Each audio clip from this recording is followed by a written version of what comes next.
Tuli ku Salt TV program omunyo kumacha nkwaniriza era nkulamusako nti wasizotya nyabo wasota sebo lwalero ziri 23 omwezi ogw'omukaaga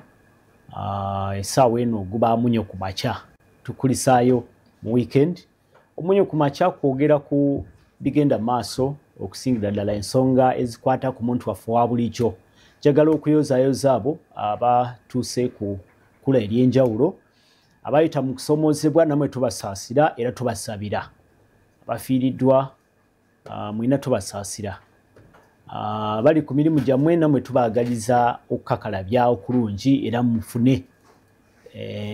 tuli mu masekati g'omwaka tuteekwa kuba nga twongeramu okukola kuba ne financial ya empya nayo etandika essaawa yonna nze Prince Apollo nga bulijjo nyongera okukwaniriza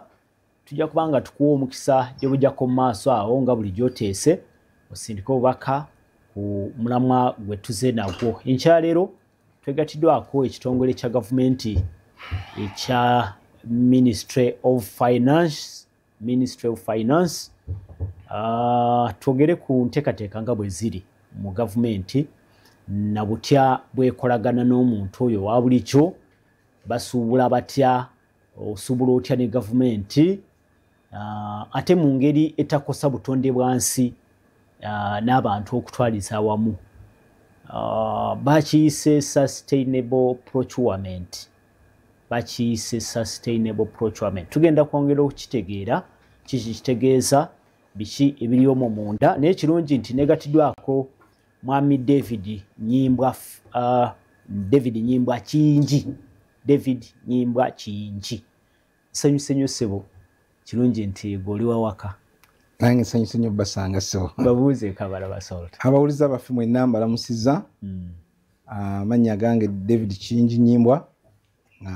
nva mu kitongole kya Ministry ya Finance Ministry ekola ku byenteekateeka by'enfuna mu ggwanga ndeeta okulamusa kwa bakama bange omuli Honorable Minister of Finance Mr. Kasaija PS, Mr. Gobi Accounting Officer, Accountant General, Commissioner of Procurement bonna babalamusizza yes kale bitambula bitya kati nga tutandika program mu bufunze bitambula bitya mu kitaveeyo mu gavumenti mu ministry ekitavundo tekyandibadde kibi nnyo bitambula bulungi bwe nandigambye kubanga nimbadde twagisomye kubanga lwe limu ku lubengo Ministry of Finance luyina okukola yasomeddwa era mwawulidde ebirimu ate enteekateeka ya gavumenti omwaka guno yagala nnyo okulaba nti teyirabira butonde bwansi teyirabira muntu wa bulijjo naddala omuntu akola alina byakola mu ggwanga okulaba nti emugjayo emuwa omukisa okuvaayo era ndowooza birabira ddala okutandikira ddala ku nkola eya PDA mu gy'olaba gavumenti etadde mu ssente baagala nnyo omuntu wa bulijjo okulaba nti avaayo kale byonna bikulaga nti gavumenti yandyagalizza nnyo omuntu wa bulijjo okulaba nti akola ki ayambibwa kubanga baba talina busobozi n'ebintu bye tukola tebijja kuba na busobozi ate bw'aba alina ennyiza kiyamba obutaba nti buli kaseera basabiriza bakola ki kale ndowooza tutandike ku kyenjogeddeku ekimanyikiddwa nga sustainable procurement ate aba n'atuwuliriza ogenda kumwanguyizaamuko omenyemenyeemu kitegeeza ki eri omuntu wa bulijjo mu ngeri eyo ey'omuntu wa bulijjo kitegeera mu ngeri y'omuntu wa bulijjo sustainable procurement twandigambye ti yenkola ey'okugula ebintu naye ng'ate omulamwa togussa nnyo ku bbeeyi ebbeeyi nkulu nnyo manye engula eya bulijjo nammwe benna abatuwuliriza teri atagula kintu mwina mugula ebintu mugenda mu maduuka ne mugula naye ebiseera ebisinga ekisooka ekintu kya ssente mmeka ekintu kya ssente mmeka era nange bemangu nandiagadde nnyo okumanya ekintu kya ssente mmeka gamba ekiba nti kyekitusinga okubeera ku mutwe naye ng'ate ddala oluusi ebbeeyi eno etulimba ebintu bino bye tugula biyina buli kintu ky'ogula kirina bwe kikosa obulamu bw'abantu embeera y'ensi kirina bwe kikosa enkulaakulana y'eggwanga eryammwe oba eritali lyammwe ne mu bufunze sustainable procurement twandikami okugula ebintu ngate tubeezaawo n'omuntu wa bulijjo tubeezaawo ebyenfuna tubeezaawo ebyobutonde titogula buguzi bintu tinsasudde ntambudde n'ekyenguze tekikosa butonde bwansi kyenguze tekikosa muntu wa bulijjo kyenkuze kikosa kiti ebyenfuna byange nti kugamba twagala tuve ku tunuza omuwendo tutandike n'okutunda ebintu ebirala togera ku muntu ono wa bulijjo nze naawe nga tugenze mu katale oba mu dduuka okugula ebintu togera kugula ki kugula kwa ngeri ki ekintu ekyo kikwata ku by the way kitandikira ddala ku muntu wa bulijjo nze naawe bwe kivaayo ne kigenda kugula ati ebintu bya gavumenti kantandike ku muntu wa bulijjo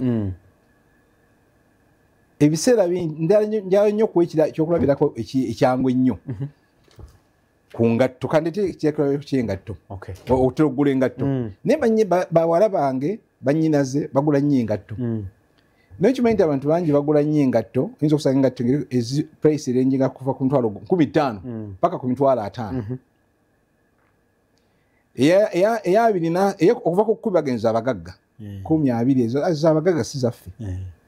naye ebiseera ebisinga ojja kusanga nti omuntu naguze engatto 15 bye omutwalo ojja jjambalamu ennaku ezo bwenekuba ekuyambye nnyo wiiki emu ebuukeko sole okulwendala akakondo onaguze emitwalo 15 ayinza ojjambala emyezi 6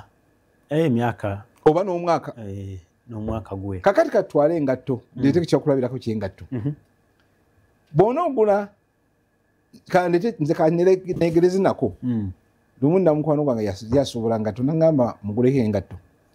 nga nti nemugabo zijja China naye nnungi nnyo nenga kamuyambe kamuwagire nanguze engatto mitwalo oba gyali 6 gyali 6 oba 8 gyali nga 6 oba 8 ndowooza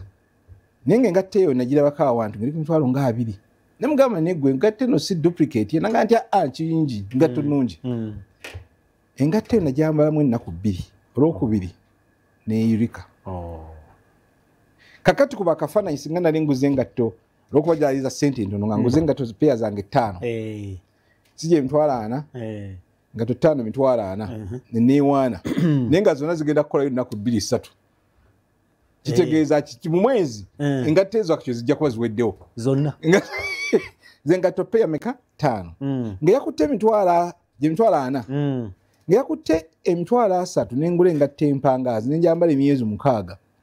akyaliwo obeera osinze kakati kyengezaako okulaga nti n'omuntu wamujjo kimukwatako bwe tuba tugula ebintu egendereze ebintu olusi bye tuyita ebyesente ntono bya bbeeyi kitegeeza ki nti singa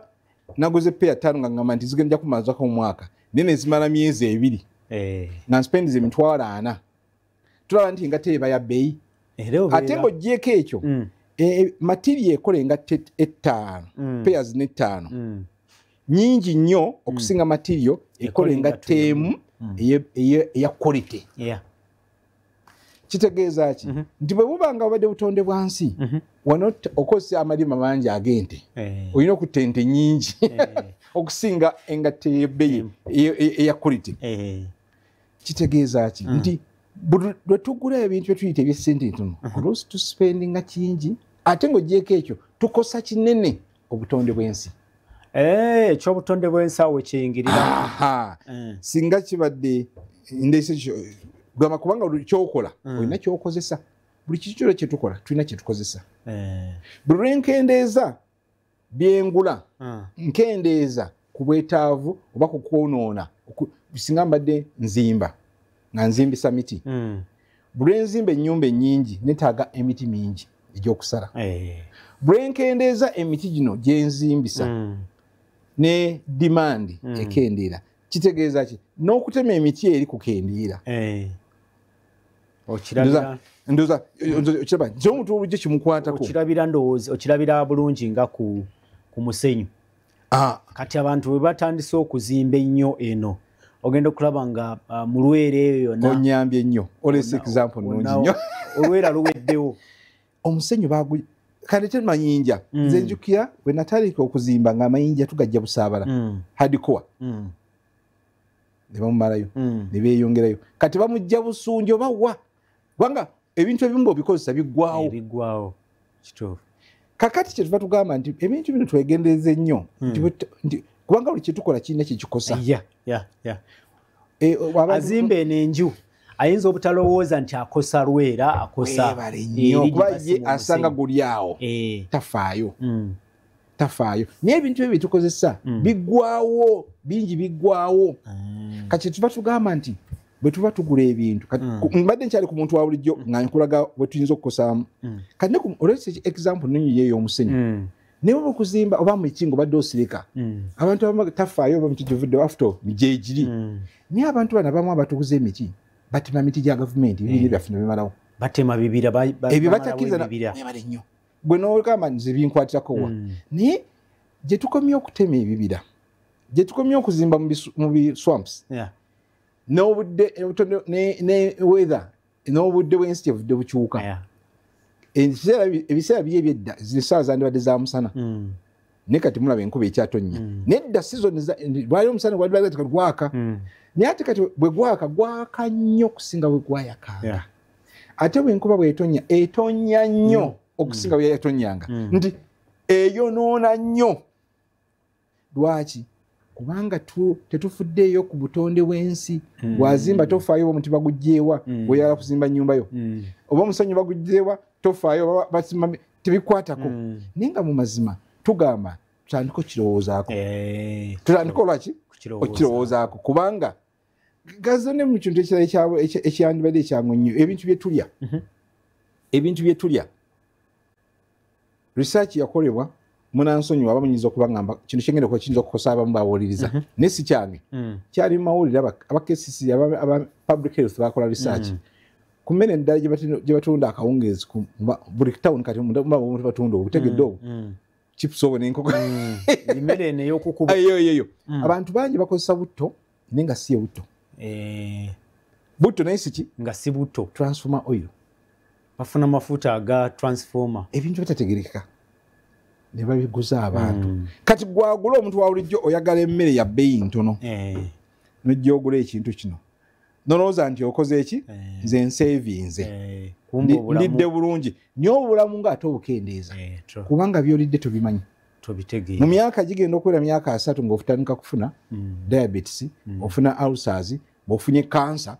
weebuuza nze omwana kati n'abaana bato bafuna ebirwadde birifani because of our engeri gye tulyamu emmere biki bye tulya so nga ate dda twalyanga eryenvu lyange n'endya ekikajjo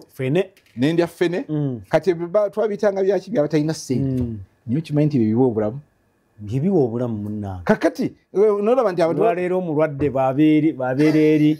ku level 4-5 emulago nga bamuleetera kafene olwo lwakalya ganti ako ka webale naye nga bw'abeera mu mbeera ennungi ayagala kulya pizza ayagala kulya fried chicken ayagala kulya ebintu bino ebirimu chemicals ennyingi ate nga tulowooza nti tulya bulungi naye nga tulya bubi mu mazima tulya bubi nakati oyo obutulo obukaawa olwo mukama waffe yatugamba tulye muwogo ne tumunyiigira naye nga ate ddala muwogo oyo taliimu ddagala muwogo oyo ali nakyo naye emigaati gye tusinga okwagala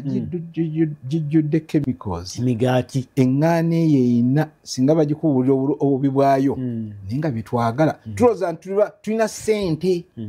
ti abalina ssente balya migaati so nga n'alina ssente yandiridde ku muwogo yandiridde ku kintu ekya bulijjo ekiri nakyo kati engula twagala tugiseemu ebintu bangula abantu baffe babimanyi kuba omuntu ono wawansi bwatabimanyi bajja kustraininga ate health ministry ya health nga balwadde endwadde ezitategereka health bill erinnye so nga kivuddeku bintu bitono nnyo byetwandibadde tulowoozaako kati awo ndi ku level yaki ogenda okugula omusenyu ng'okimanyi nti omusenyu guno gwengula gulina kyegwonoonnye ku butonde ate nga omanyi n'okumanya nti bw'obairawo alternative gikozese bw'obairawo alternative girowoozeeko togigaana ogenda okugula ensawo y'amanda ng'omanyi nti amanda gano genguze waliwo ekibira ekisaanyiziddwawo erudda luli kakati no kaze ku kintu ky'amanda ese n'ekintu ky'amanda kubanga ekya bulijjo tugagula abawuliriza abasinga nange ngagula eka naye okimanyi nti aba Ministry of Energy bakola research emyaka nga 10 mabega ne bagamba nti ensawo y'amanda welituka emitwalo 15 ensawo y'amanda engamba eri eyedda so sirinaku zino yedda eri yabengamu buno obw'ennaku zo bubiri bwakolanga ensawo edda yalinga mpanvu byali binene nga bigatta bibiri ne kati bakatemamu kati akabatemamu ako kali on average mitwalo 9 which means ensawo yedda eri 18 mu mazima lwakuba nti abaddugavu tetwagala kukola kugezesa ebintu byetuta research tubyagala bw'oba teweegendereza oyinza okwesanga ng'omuntu afumbisiza amasannyalaze galina cheaper than amanda kisoboka naye lwa nsonga twamanyira kirinze enfumbisa amanda amasannyalaze ga bbeeyi naye ennaku zino waliwo ebyuma bizze era babadde emyoloso gibadde gyo nga badde babiraga nnyo ebayita pressure cookers ezo ebifumba ennyama bifumba ebijanjaalo zinakigulako era zoga nti ago oyina ssente nedda ssebo naawe oziina naye lwakuba tetumanyi kikozesa naye ebyuma ebyo ebimu nze kinabinalabako binako nga kinagula kyamitwalo nduzanga kyali kyamitwalo 28 zensawo zamenda meka nga 2 zokka oba 3 kale nya ekyuma ekyo ebijanjaalo amasannyalaze g'okozesa tegasukka 2,000 tegasuka 10 ezo 2 okufumba ebijanjaalo naye ate ebijanjaalo ebyo bisinga oba bifiza amanda wetaaga omutwalo nga gumu oba 15 naye olwokuba tugamba naye ate ekyuma kya bbeeyi naye ate kati ennaku z'ababitunda bagala eri ababitunda ku kibanja mpola n'osasulako buli mwezi kasobolekako 50% ongera ng'osasula kyengezaako okugamba nti tulina okuva mu nkola eri egamba nti kyawo emirembe ekiro kirina kuba bwekiti ebintu ebimu kati bitukosa ekyamanda kyokka ogula ensawo y'amanda n'ogisanga nga lufufuge tokyagizaayo egyo emitwalo 9 gigenze n'ogifumbisako ennaku 3 amasannyalaze ate eri gye gavudde emiti gye batemye gyemingi ate bano abatema tebazzaawo emiti tegyandibadde mibi okukozesa naye ffe kati ffe tugamba kati nga mu nkola tugenda ate mu kugula ebintu bya gavumenti nga nvudde kugula ebintu bya bulijjo twagala gavumenti bwebe kubanga naffe bulijjo tulaba ebitongole bya gavumenti ebifumbisa enku ebifumbisa amanda kituluma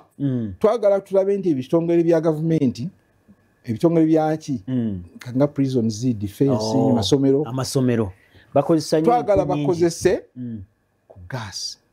ekintu nakirabyeko ebudde era nja kufuna obudde ngende namule ku beebudde King's College bangambye nti bazze ku gas ninja kumanya kyavudde ku kintu nja kusharingako nabo bakozesa gas kisoboka okubanga oyinza okwesanga ga gas oyo omanyika lwokwa bit cheaper naye lwokuba nti tulowooza nti bintu bya bbeeyi naye ng'ogyeko n'okuba nti bayina ekintu kino bikyandibadde nga kiri expensive slightly expensive bw'oba okisobola kiwandikoze lwaki buli lwojjawo dimandi yo ey'okwagala enku n'oli atema tajja kutema n'oli akola ki bali bwe bamanya nti akatale weekali bwebabirawo akatale bongera okusaanyaawo ebibyo balumeneza n'emiti gya mulirwana bagiteme kubanga bo bagala kufuna sente so nga ate bamanya nti dimandi ani anaazigula babagaleeta eno ne balanga tewali agula kati gavumenti awo pozi wetulinda kati okulaba nti tukwatagana na Ministry of Energy era kimanyi balina kye bakola olwo department ekola ku ebyo okulaba nti tuyamba abantu okufuna alternative ku manda n'enku kuba lwokuyetinga lwoba ng'ogula dimandi oleeta balinga bo batema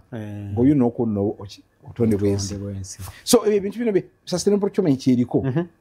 bwekuba tukutuuka okuzimbisa mbaawo ngezi tetugamba nti teri kuzimbisa miti si kyetugamba tugamba bwekuba nti twagala kati gavumenti tujja kusookera mu gavumenti ebintu ebimu kubanga omuntu wabulijjo abamu bajjaga nti ebyo byammwe naye omanyi gavumenti yesinga sente ebitundu 6 ku buli 100 sente za gavumenti zigula bintu ebitu wawulidde trillions basomye 7.2 bojjako amabanja getusasula kubanga 7.2 ezo kuliko sente z'amabanja bw'oba oziggyeko ezisigalawo katugambe zibadde 5 kubanga ez'amabanja nnyingi ezigaddewo 5 ago bitundu 6 ku buli 100 ziyita mu kugula bintu government okugula ebintu esente zisigaddewo bitundu nga ziba zisigaddewo nga 50 trillion 60% of that money zigula ki ebintu zigula bintu nolwekyo nti government bwegamba nti sigenda kukola kino ne impact eba y'amaanyi nnyo kyova olaba nti wandyagadde nnyo kozesa procurement okutwala message eno eya sustainable procurement kati wekijja kagambe kati ng'okusereka oba okugula furniture tujja gamba nti buli agala otuguza embaawo buli agala otuguza embaawo ezisereka mwe government olina okuba nga ozijja awantu nga wakkirizibwa okujja emiti nga sikusaawa bibira tetujja kgenda bugenzi mu ndeeba oba bwayise tusanga embaawo tugule ekyo gavumenti egenda kijjawo kitegeeza ki naawe wazisuubula oba oyala tusapulayinga manya ebifo ebituufu gyolina okugjamu emiti kubanga bwe tukola kino tukakasa nti wetugenda ogijja kuba twala tugule ku bantu abasimba nga basimba batema ne basimba batema ne basimba kati abo betwagala okugulako kubanga kati omuntu oyo bw'omugulako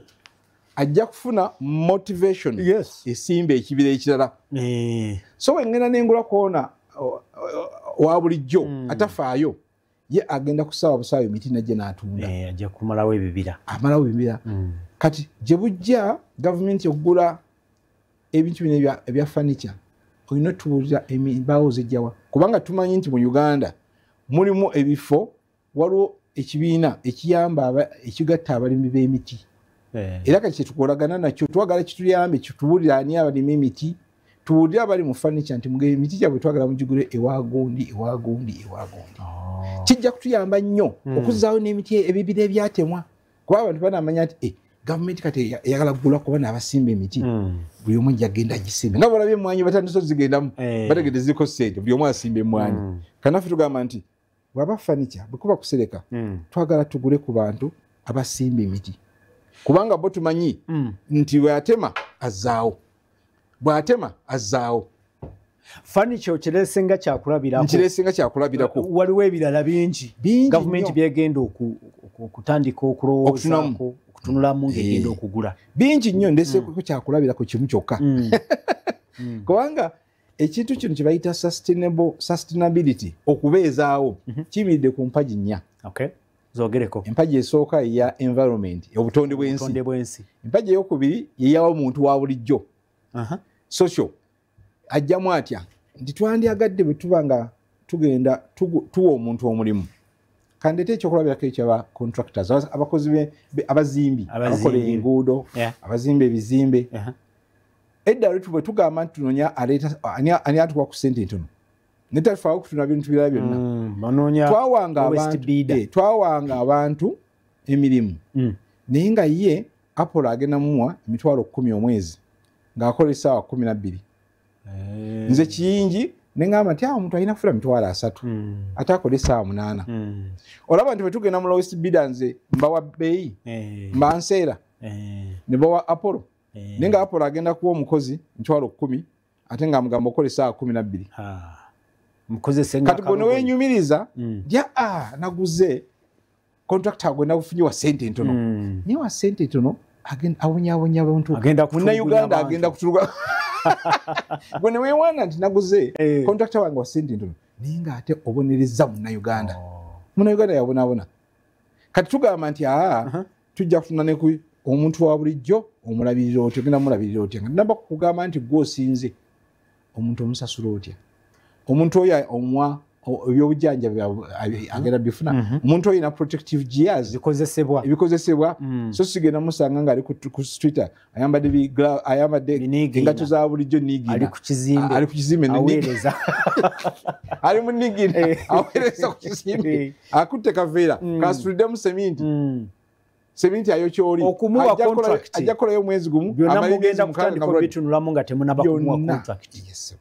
byonna. Okay. Nti wesange nti mpadde kiyingi yawe sente nyingi naye nga ate nina obulamu bw'omuntu bwensevinga. So si kutunya butunulizi kintu kya bbeeyi ya wansi. Kubanga oli andeti naye nga agenda kutasasula abakozi agenda kubonyabonya bannayuganda kubanga oli baluguudo tujja kubala myaka ng'ena balukola naye mulowooza nti abadde abantu emirimu naye nga kukyole balinga nga abaddu. Kati sasino procurement byonna ebiyingiramu ebyo tuvudde ku ky'obutonde bw'ensi kati tuli ku ne ku human social abantu bo mubayisa mutya ekyokusatu empagi yokusatu yandibadde ya byanfuna economic ng'ebyenfuna tugamba nti bwe tuba tugula ebintu tulowooze nnyo ne ku bannayuganda ne ku bintu ebikolebwa mu ggwanga. Amakampuni gonna ge tulaba gano ge twegomba abantu abasinga balina essimu za Samsung ennaku zino ne iPhone zegiri nyingi. Nekadde take example ya Samsung. Samsung simu ya Mukorea. Omusajja yagitandika yalinga nga bwolabana wetulinda abantu beekatwe n'ayiiya bajuwa kali ba Musa Bode n'ayiiya ekintu bwe yayiiya ebintu bya kubanga bo basookera mu screens.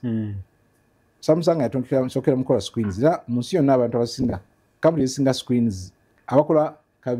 TV masaa computer bonna Samsung ewa screens ye specializing on screens. Ne bagamba tuyamu omusajja ono government ya Korea ne gatumuyambe tutya.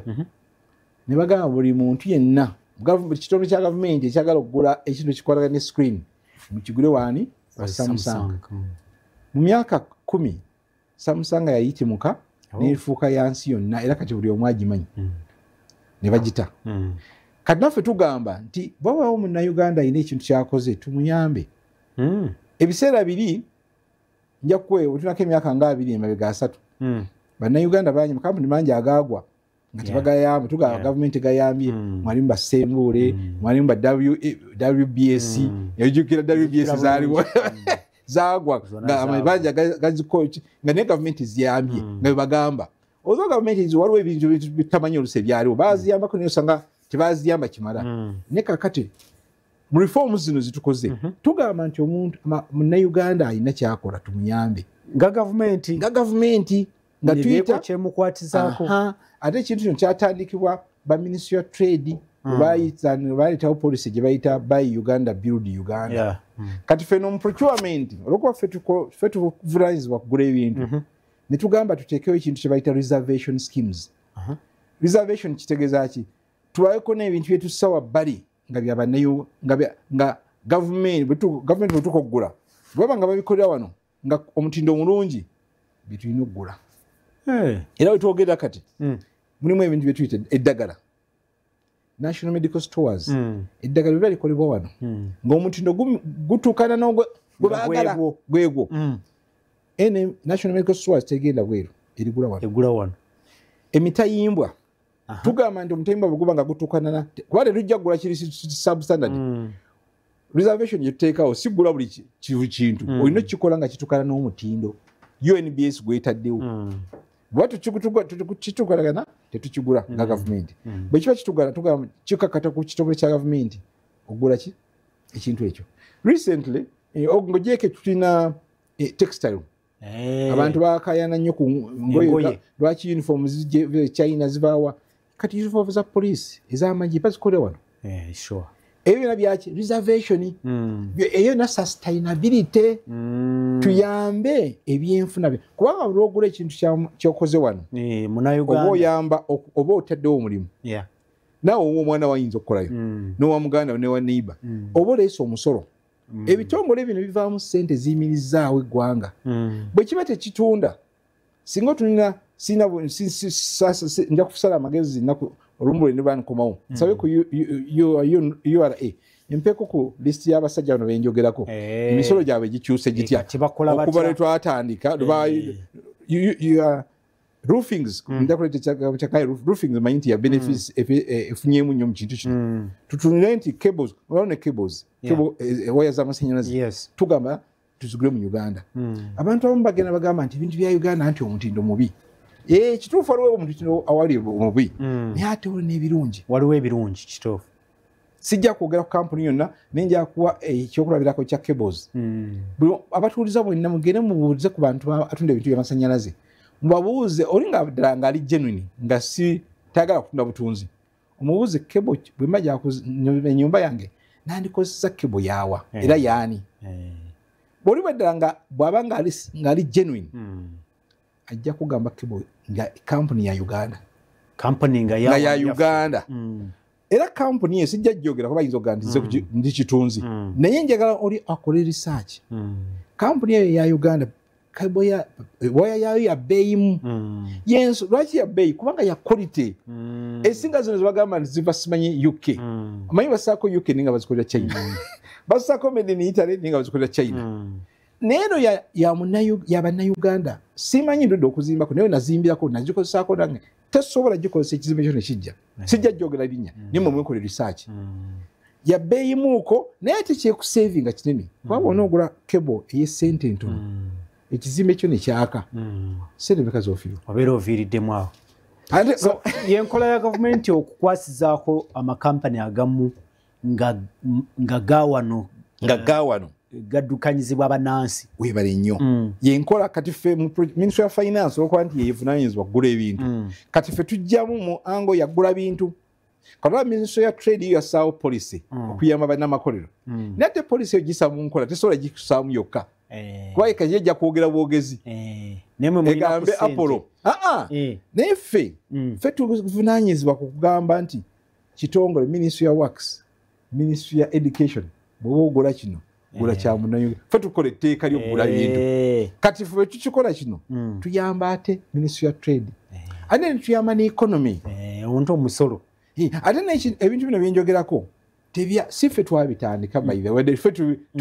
tubiddusa naye bayibe bya ekirowoozo ekyo kyava wala nzikiriza nkyogereko munnayuganda ayinza okugamba nti gavumenti ya Museveni neereeta ebintu bingi nnyo naye ebintu bino ebimu tuba tutuukiriza ndagaano zetwakola ffenna nga bammemba ba United Nations mu 2015 bammemba 1993 mu United Nations baasalawo ne bateekawo enkola eyitibwa Sustainable Development Goals SDG 17 natuukira mu mwaka gw'2023 amawanga gabenga gatuukiriza ebintu ebyo 17 mu bintu ebyo ebimu 17 ne bagamba nti katuteekewo ezandibadde nga targets ebiruubirirwa kibye tulina okuba nga tutuukiriza ebiruubirirwa ebiri 169 ekimu ku byo kyekyokulaba nti tugula ebintu nga tulowooza ku butonde bw'ensi abantu n'ebyenfuna so kati kino kyenjogerako kyateesebwako bammemba ba United Nations mu 2015 kati ffe tutuukiriza butuukiriza zeze empaji esatu ogambe oba kati empaji zinessa eyokuna yandibadde twandiyise ya accountability yandibadde nti enfuga ennungi nti bw'oba okola ebintu bino beeramu n'enfuga ennungi tulina n'okufuga enfuga ennungi kubanga bona obikola naye ng'ate ojjudde buli bwanguzi kitegeeza ojja kutuuka n'okutwala enguzi otwale ekintu olimbe abantu kintu kirungi naye nga tekibi ojja kutuuka okubanga ojja kukola ekintu naye nga teweeyabiza tubadde transparent ojja kutuuka okukola ekintu naye ng'ate olimbye ekyokulabirako accountability awo erabikiranga wa kakati accountability erabikiranga mu sustainability tujja kugamba nti kandete ekyokulabirako tugamba bwe tuleeta etteeka ne tugamba twagala kugula embaawo nga ziva mu bibira ebisimbiddwa era nga bikkiriziddwa nti bino byebibira bitwandiguziddwa guliddemu ebintu twandyagadde bw'oba olanga kirange openly buli muntu akimanye togenda wakiyigira Apollo yekka ogambe bano bebatuukiridde kirambulule ate sooka okyogereko n'abantu bakimanyi kati ekindeese wano kubuulira abantu bakimanyi tibinatandika okikola kireme kujjanga kyekango tuba tubadde transparent ekyokubiri tulina okulaba buli kyetukola twewala ate ndi tusobola okunnyonnyola nti oli bwalina gye nambuuza nti omuntu gwe wadde Apollo ddala ebintu bino abijja mu kibira kituufu nga nsobola okukidefendinga nga nkoze nange research ne manya nti okay amakampuni agalina emiti emituufu gali 20 nga nange ngamanyi tojja kundeta kampuni gye simanyi ongambe nti ntuufu nga nange nawe nsobola okukola reference nga ndi mwerufu nga wengamba nti tugenda kukola kino nawe osobola okukikeberako n'ozuulira dda oba kituufu oba si kituufu ya accountability atulaba naawe atugoberera tuli ku Soul TV program munye ku makya mu studios ndi ne mwami David Nyimbwa Kiyingi ava mu ministry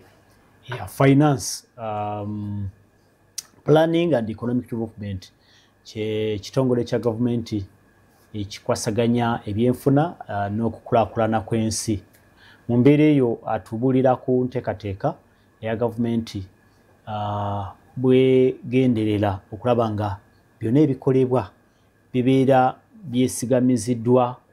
ku nsonga y'obutonde bw'ensi ensonga y'abantu n'ebirala zibadde nnya mulimu environment social economic ebyenfuna ne accountability nze ndowooza kikulu nnyo era nga bweyogedde mwalwawo kubanga abantu betubanga tukola okusingira ddala nga byoyogera kwade ebyobusuubuzi abasuubuzi batulira nnyo profit omusuubuzi ye kyayagala ekisinga ge magoba ebisigadde tayagala kumanya so ndowooza bwe mukikola muba muyambyeko omusuubuzi okufuna ekirowoozo ekyo ekyokubiri babanga tanakulowooza ku magoba era ajjukire nti waliyo n'obutonde bw'ensi nti kino kyenkola wadde njagala magoba naye ate n'obutonde bw'ensi nabwo bukulu nabwo bwetaaga okukola ki okukuumibwa n'ebirala nga bw'oyogedde abantu b'enkozesa bo bafunamu oba mbatulugunya oba okitegeera ndaba nga mulimu ekirungi kinene okusinga kuba oliawo kye twandirowoozeza alaba naawe atugoberera osobola okubaako kyobuuza oba kyoyongereza ku bye twogera omukulu akyali mu studios eddakiika tukyalinayo nga 10 weewaawo sindika obubaka ku noti 7 noti 1 6 noti 9 noti 6 obubaka busindike nga bwa WhatsApp busindike nga bwa SMS tukyayogera ku nsonga ya sustainable procurement mutuusizaawo enteekateeka eno kati enteekateeka eno tugituusizaawa gavumenti enteekateeka eno twagitandika officially twakagironkinga naye ng'ebaddewo mu mpolampola nga tetugiyita mannya malala nja kukuwanga ekyokulabirako eryo reservation scheme gye ŋŋambye twagitandikawo dda tutandika okugenda nga tugamba nti ebintu ebimu tubigule nga kuba Uganda kuba kampuni agali mu Uganda omanyi bannayuganda bagenda balowooza nti bannayuganda balina kuba muddugavu yekka naye nga leero n'abeeru nga beeru naye nga bannayuganda kituufu lwaki kubanga enkola eyo ye kyetunuulira nti ekintu ky'okola kiyamba munnayuganda bwe kiba nga kiri wano era reservation scheme ezo zitunuulira bana bayisa local national abalina nga business iri muno local entrepreneurs naye nga local nza nokubanga omuntu si muno kala si zirugavu naye nga waawano tuna abasajja nga baroko baali ba German naye bawanga abantu bameka emirimu emisolo emeka gye basasulanga so omuntu nga tojjaga nti okuba kala njeero si waawano nabo twalinga tulina obalowoozaako naye nga kati ngaebyo twatandika ebbanga lyemabegako mu 2019 World Bank yatuyamba ne tukyusa ebitabo byaffe ebigula ebitabo bitukozesa okugula construction works ne tuyingizaamu obwayiro obwa environment social ne health nga bukwata ku butondo bw'ebintu ku bintu ebikwatagana n'abantu ne twandise embeera z'abantu health and safety ku mirimu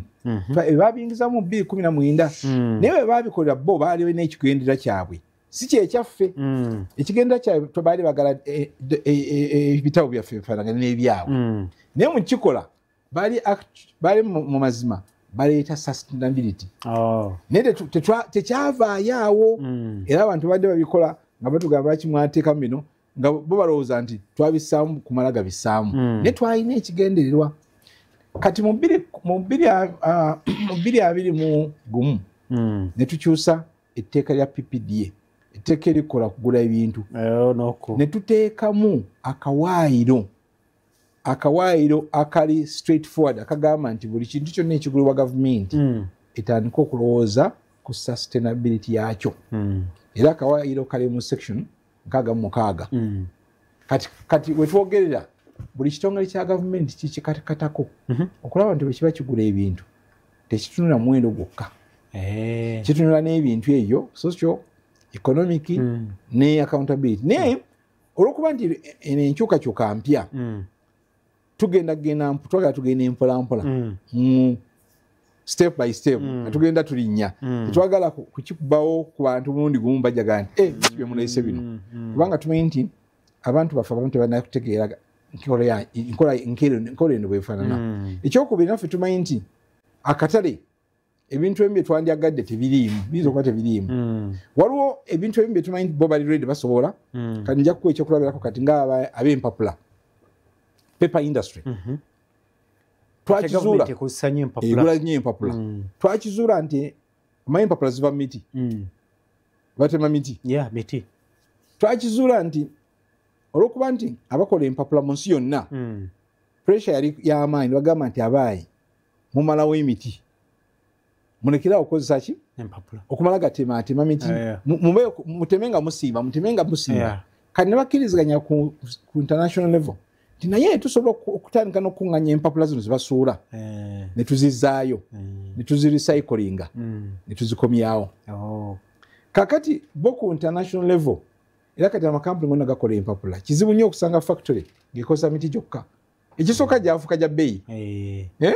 ekyokubiri waliwo option eyokulonja n'empapula enkale n'ozirecyclinga nti ndaba amawulire amakadde bagakunganya ne bagagula ne bagazaayo twasinkana abaali mu paper industry mu Uganda twaba meetinga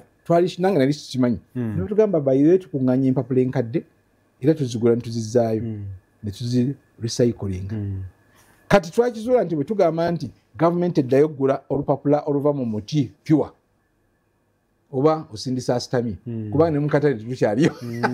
olwo eziri mu katale ziri partly recycled from recycled material kati bwe ngamba enkyukakyuka ng'eyo nti empapula zino zitongenda okugula zirina okuba nga ziri partly recycled market zezirimu so sina kyenirabikira so singa ate ngamba abantu nti abaayi amafuta emotoka z'amafuta omanyi air pollution mu Kampala eri waggulu nnyo era abasawo bakizuula nti mu Kampala muno waliwo standards z'empewo ezirina okubeera mu kibuga mu Kampala empewo yaffe eri 5 to 8 times worse higher than what it should be empewo nkyafu nnyo naye nga ebimu kubisenza okuleeta ebyo motoka omuko gwe zifuuwa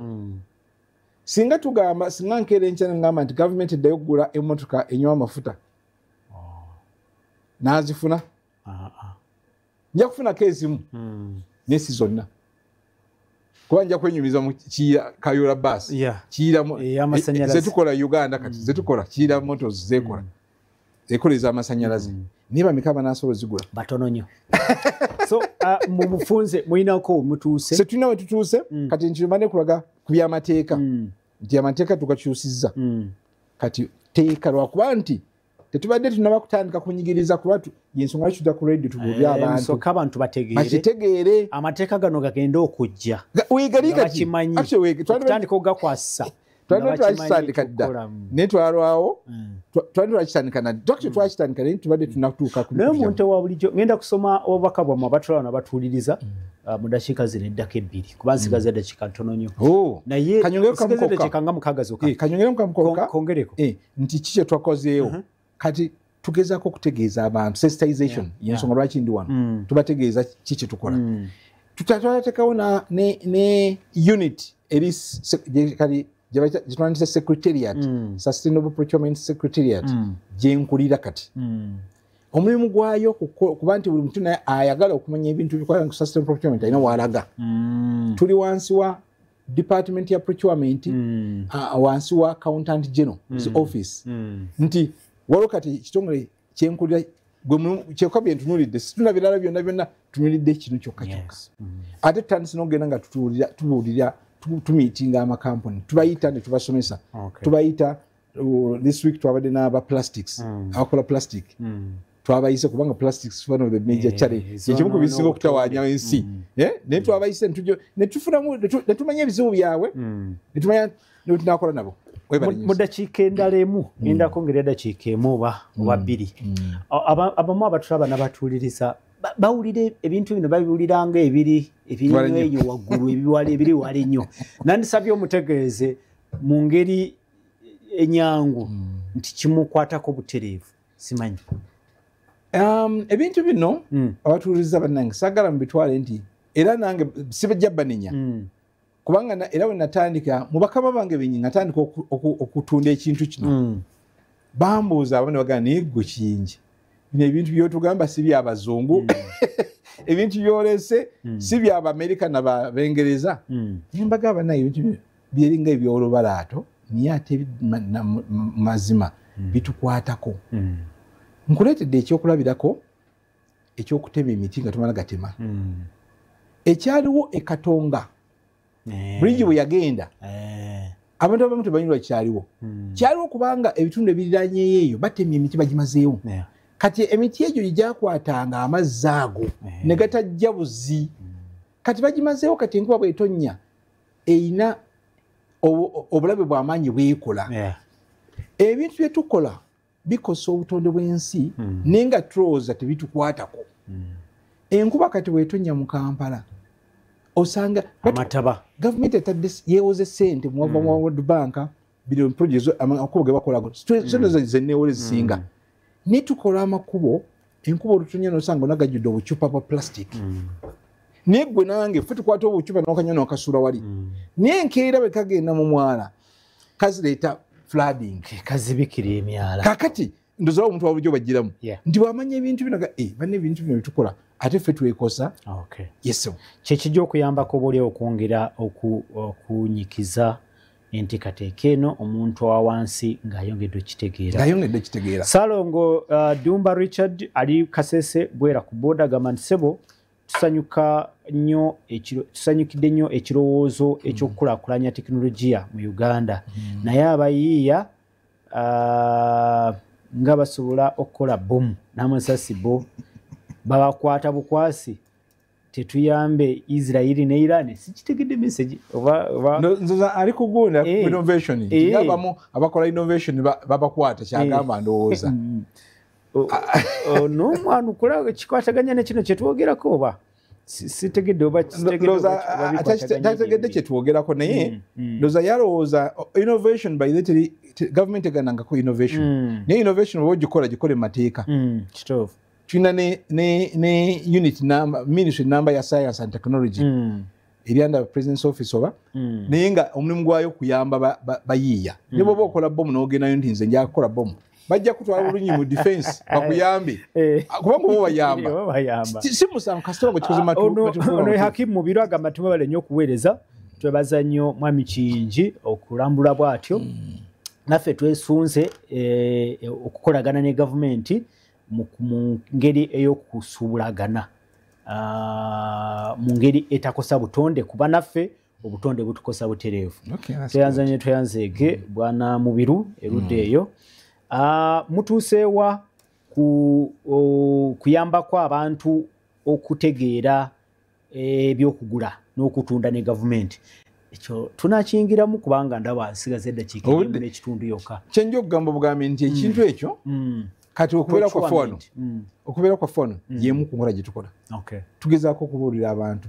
tugenda kati ku radio nabaddeko ku Sauti radio wano na UBC zonna radio zitwadde omukisa okukola abati bonna tugezaako okutuukirira abantu ate ne ku mitimbagano tulina program kati zisomesa ku kitwanise virtual training tusomesa abantu abali mu gavumenti ebintu bino naye ate tulina n'enteekateeka ku miitinga buli sekita nga bembagambye kati weekend twalina tumiitinga aba plastic litwa miitinga abakola empapula litwa miitinga abakola emmoto abali mu byemmotoka tugenda tumiitinga buli sekita abakola furniture abawood ne furniture twaba miitinga tugenda tuba miitinga ekizibu kiri nti